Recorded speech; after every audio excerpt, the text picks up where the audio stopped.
aime dans l'intimité. Ce n'est ni naïf, ni contradictoire avec son parcours. Au contraire, ça fait complètement sens. Je te résume d'abord en 3 points, puis je te donne le décryptage complet en mode Gigi style. Résumé en 3 points. 1. Elle a de l'expérience, mais surtout de l'expérience superficielle. 20 copains, 20 relations profondes. Elle réalise qu'elle n'a jamais vraiment compris l'amour masculin dans sa version authentique et vulnérable. 2. Pour la première fois, elle entend un discours qui parle d'intimité émotionnelle. Pas de sexe, pas de game. Ça résonne avec un manque qu'elle n'avait jamais identifié. 3.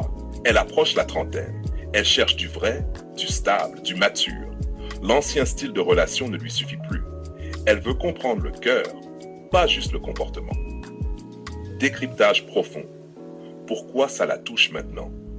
Parce que l'expérience ne signifie pas la compréhension. Elle a eu 20 relations. Mais combien l'ont aimée émotionnellement, pas juste relationnellement? Souvent, les femmes qui ont beaucoup daté connaissent les schémas, connaissent les dynamiques, connaissent la séduction, connaissent les désillusions, mais pas la profondeur du masculin. L'audio Gigi expose précisément ceux qu'elle n'a jamais réussi à saisir malgré toutes ses expériences. Elle entend « Un homme noir aime dans le silence, dans la présence, dans la protection. Il exprime autrement ce qu'il ressent. » Et là, elle réalise « Ce n'est pas qu'il ne l'aimait pas, c'est qu'elle ne comprenait pas leur langage. » C'est un choc émotionnel. Parce que l'intimité émotionnelle est son point aveugle. Beaucoup de femmes très sociales, très expérimentées confondent l'intimité sexuelle, l'intimité relationnelle, l'intimité émotionnelle. Elle sait gérer les 2 premières. Mais la troisième, c'est là où elle n'a aucune maîtrise. L'audio lui montre un monde intérieur masculin qu'elle n'a jamais exploré.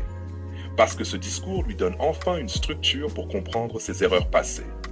Quand Gigi décrit le silence, la loyauté, l'acte plutôt que la parole, le besoin d'être respecté, la vulnérabilité protégée, la manière d'aimer sans dire « je t'aime », elle revoit tous ses ex, et soudain, elle les comprend différemment.